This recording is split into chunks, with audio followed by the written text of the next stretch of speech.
It was early morning. One of my friends was a local gunsmith, and he handed out firearms to anybody who'd take one. You see, the Daltons got it in their heads to rob 2 banks at the same time. 2 banks on the same damn street. He can't stand against the Daltons.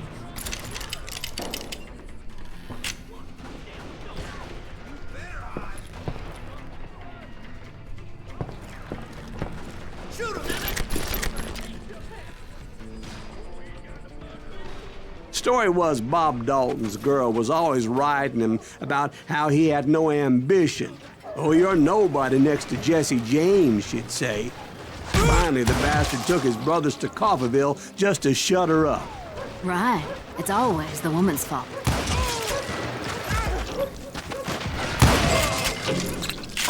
Well, the locals recognized the Daltons right off. Before they could get away, half the town took up arms to defend their property.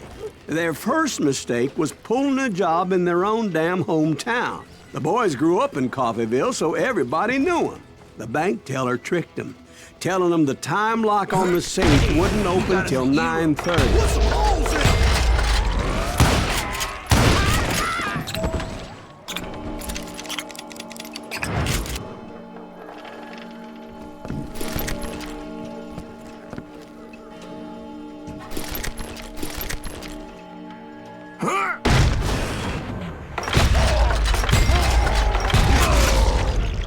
The brothers paid dearly for their stupidity, but everybody knows they had it coming. There's more to it than that.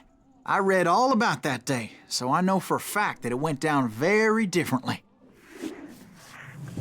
First of all, it was high noon.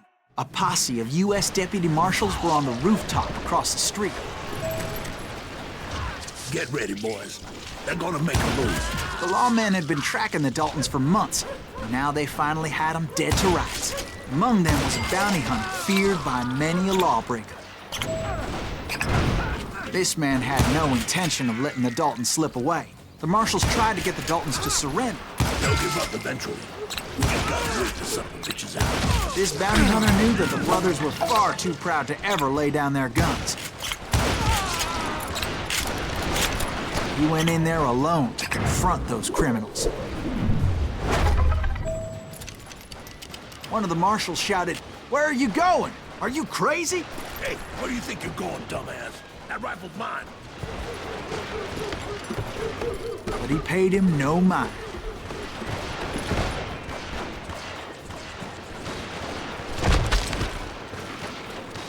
He saw a way to get around to the back of the bank.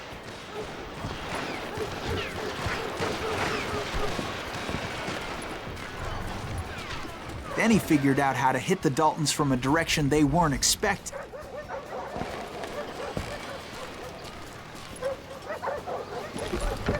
From above. Fortunately, a water tower was right there. A moment later, he was climbing up a steep ladder, laughing at danger as he did.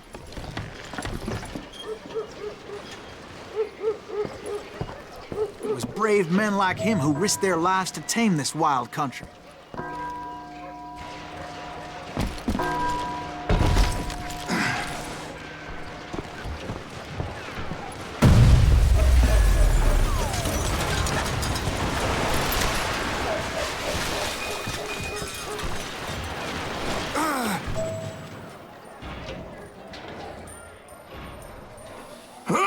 We've got company.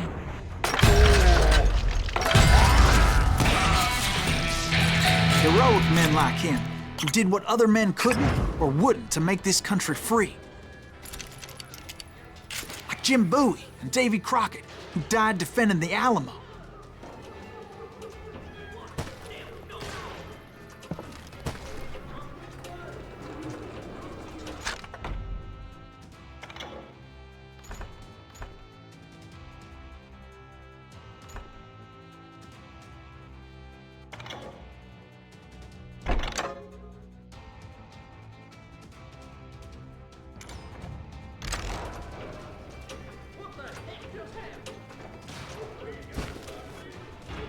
Is that Silas Greaves?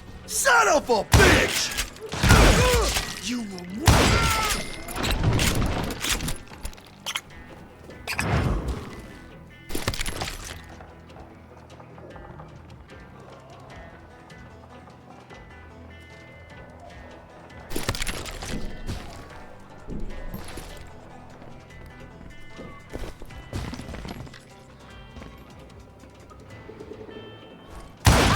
brother, I'm gonna make you pay for that. Yeah, you know you can't beat me.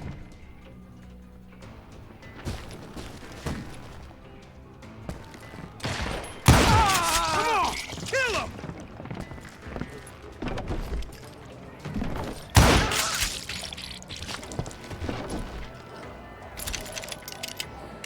That's right. Run!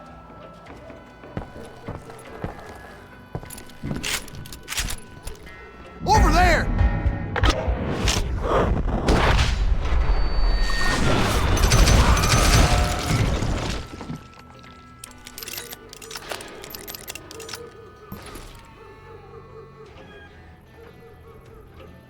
Huh? That's Silas Greaves! What the hell? Blam! Blam! He came away victorious, taking down those thieving Daltons.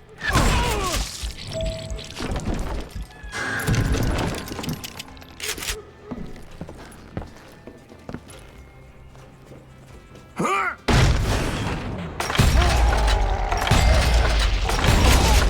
His name was Silas Greaves, and when the dust finally settled, he was the last man standing. Sorry, kid, but that just wasn't the way it happened.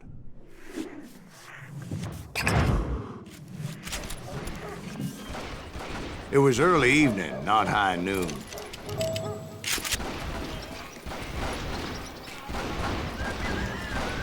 I was late to the party, and Coffeyville was already up in arms.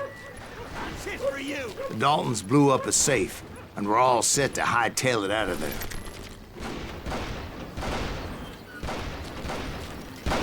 I'm ending you! Those pathetic deputies surrounding the bank were dropping like flies. You or me?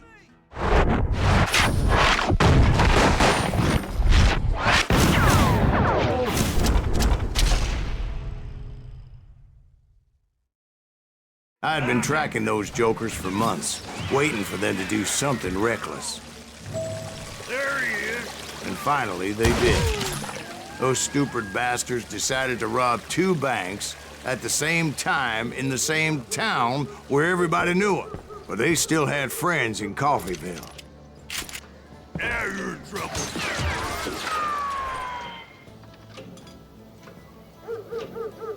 You gonna need a cannon?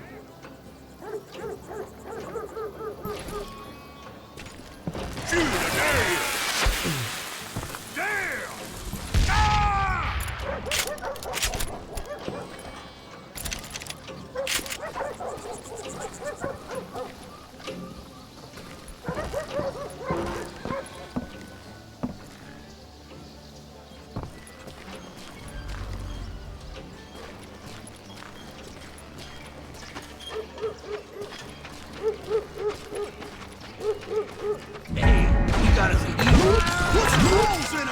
Those friends came after me like a pack of wild dogs, tooth and nail. They were coming at me from all directions.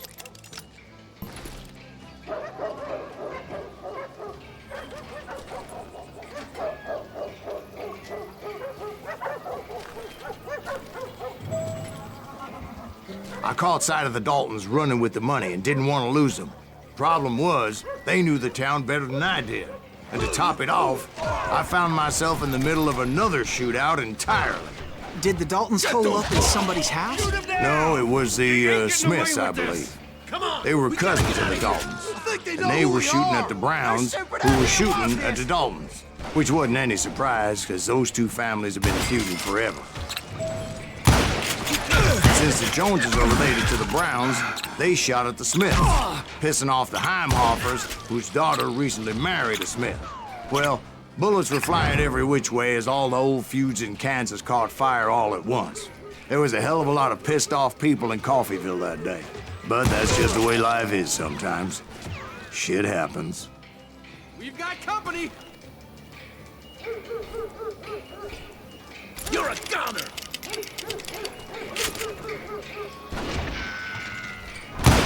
Hide forever! I ain't backing down!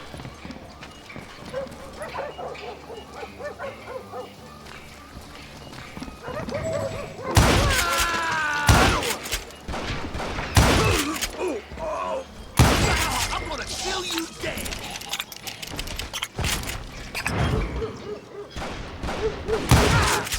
God damn you!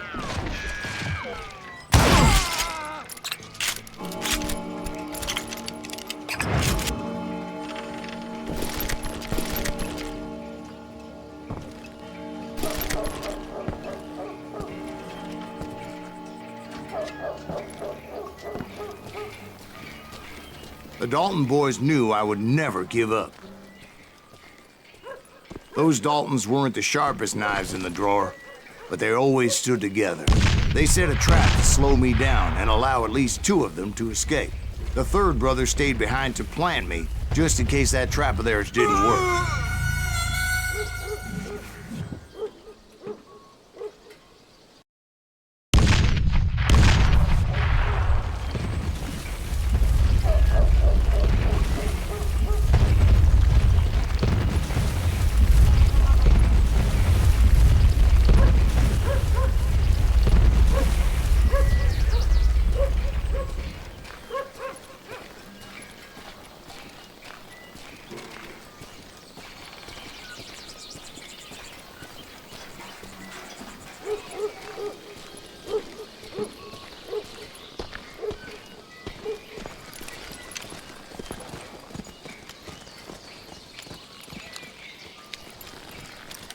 It was Emmett, the youngest, and he decided to stand his ground and face me down.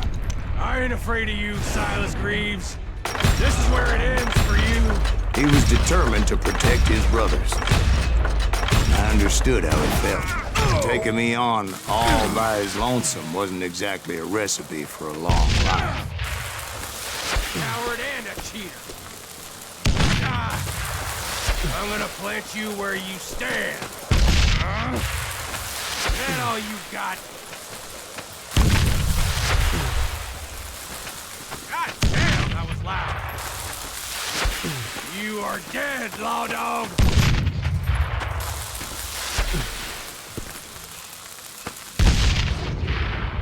But Emmett Dalton survived the robbery in Coffeyville. He's the only Dalton who did. They say he was shot 23 times. Well, Dwight, who do you think put all those damn holes in him?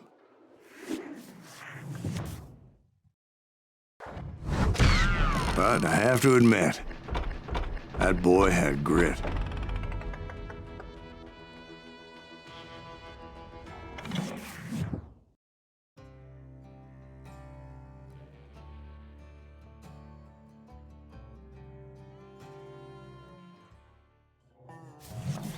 We'll get those suckers. It took me a couple of days to track the Daltons down. They can't get away with this. And in that time, a whole posse of local vigilantes offered to lend a hand. We'll track him to the ends of the earth. They seemed as determined as me to find those outlaws. But as we headed into those swamps, it was like I had my own private army. There was no way those boys were getting away this time.